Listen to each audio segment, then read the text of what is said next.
സർക്കാർ ജീവനക്കാർക്ക് ഇന്നും ശമ്പളം കിട്ടില്ല. ട്രഷറി സ്തംഭിച്ചതിനാൽ ശമ്പളത്തിനായി തിങ്കളാഴ്ച വരെ കാക്കേണ്ടിവരും. ശമ്പളം മുടങ്ങിയതിൽ പ്രതിഷേധം ശക്തമാണ്. കോൺഗ്രസ് സംഘടനയായ സെക്രട്ടേറിയറ്റ് ആക്ഷൻ കൗൺസിൽ 11 മണിക്ക് പ്രതിഷേധ മാർച്ച് നടത്തും. ട്രഷറിയിലേക്ക് പണം എത്തിക്കാൻ സർക്കാർ തിരക്കിട്ട നീക്കം തുടങ്ങി. കേന്ദ്രത്തിൽ നിന്ന് കിട്ടേണ്ട പണം കിട്ടാത്തതും സാങ്കേതിക തകരാറുമാണ് ശമ്പളം മുടങ്ങാൻ കാരണമെന്ന് ധനമന്ത്രി കെ എൻ ബാലഗോപാൽ പറഞ്ഞു. ശമ്പളം മുടങ്ങത്തില്ല. ഒന്നാമത്തെ കാര്യം, ടെക്നിക്കലായ ചില ഇഷ്യൂസ് ഉണ്ട്.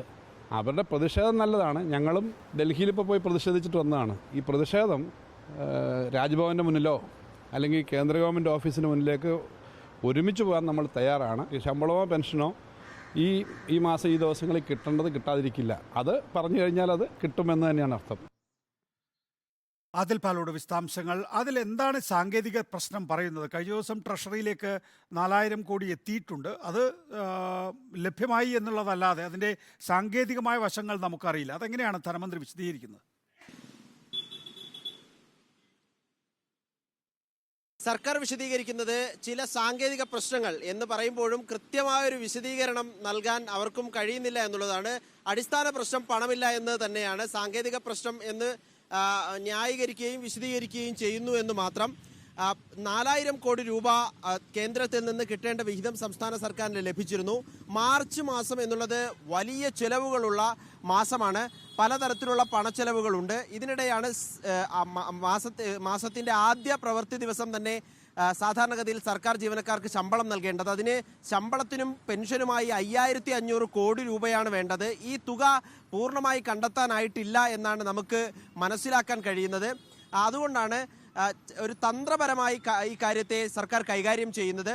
ട്രഷറി അക്കൗണ്ടുകളിലേക്ക് പണം എത്തിയെന്ന മെസ്സേജ് ജീവനക്കാർക്ക് ലഭിച്ചിട്ടുണ്ട്. പക്ഷേ ആ പണം ബാങ്കുകളിലേക്ക് മാറ്റാനോ അത് കൈപ്പറ്റാനോ കഴിയാത്ത രൂപത്തിൽ ആ ബാങ്ക് അക്കൗണ്ടുകളല്ല, ട്രഷറി അക്കൗണ്ടുകൾ മരവിപ്പിച്ചിരിക്കുകയാണ് സർക്കാർ. ഈ മരവിപ്പിച്ചിരിക്കുന്നത് സാങ്കേതിക പ്രശ്നങ്ങളുടെ ഭാഗമാണ്. ആ പ്രശ്നം തീർക്കാൻ ഇടപെടുന്നുണ്ട് എന്നാണ് മന്ത്രിയുടെ ഓഫീസ് ബന്ധപ്പെടുമ്പോൾ അല്പം മുൻപും അറിയിച്ചത്. പക്ഷേ പണം പല ഭാഗത്ത് നിന്ന് പൂൾ ചെയ്യാനുള്ള ശ്രമമാണ് സർക്കാർ നടത്തുന്നത്.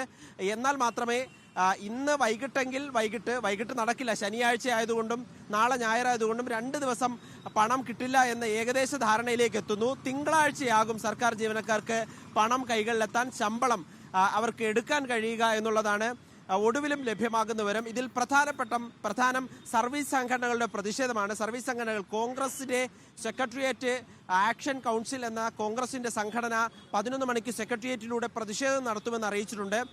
പണിമുടക്കടക്കമുള്ള പ്രതിഷേധങ്ങളിലേക്ക് പോകുമെന്ന് NGO അസോസിയേഷനും അറിയിക്കുന്നു. ഇത്തരത്തിൽ വലിയ തോതിലുള്ള പ്രതിഷേധമുണ്ട്. അതിനിടെ മന്ത്രി തന്നെ പറയുന്നു, മന്ത്രി അതൊരു പൊളിറ്റിക്കലായിട്ടാണ് ഈ കാര്യത്തെ എടുക്കുന്നത്.